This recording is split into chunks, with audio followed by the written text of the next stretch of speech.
Air One. Somebody was asking us to look inside the cab, so I couldn't do that while we were on the air. But the desk is, at the same time, the desk is telling me to zoom out, so I was kind of up in a jam there, desk. That's why I'm telling you this. But are we streaming?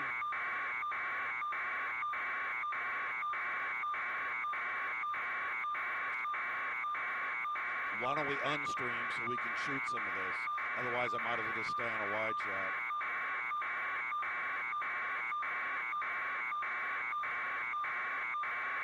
Tell me when we're not streaming. Oh.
Well, we've been here about maybe 10 minutes, maybe 15, but I didn't notice the officers at first. When we first got on the scene, we approached it from the south, and we saw what was burning off into the rear end of this vehicle.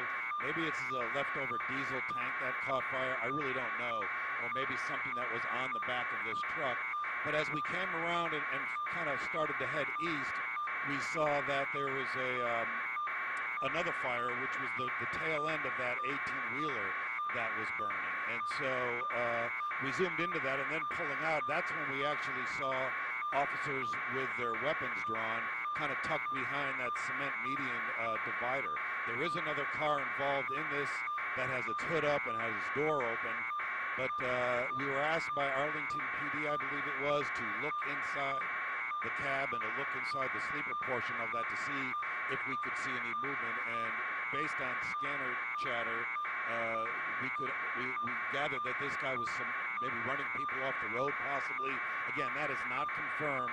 That is speculation on our part, and that's a little bit dangerous to do. But in order to kind of fill you in as to why these officers might have their weapons drawn on this, if that indeed is the case. I can zoom into the back here and show you that we don't really know what's burning. It appears to be what's left of a vehicle, and because there's kind of the frame of the vehicle, and then there's an axle kind of in that dark black smoke there. I can't show you that, but that appears to be a car kind of twisted on its side, and at some point caught fire. And of course, what's still burning is what's left over of that vehicle, and then some of the wood on the trailer is burning, possibly the tires also generating some of that black smoke. But as you can see, the impact was pretty hard.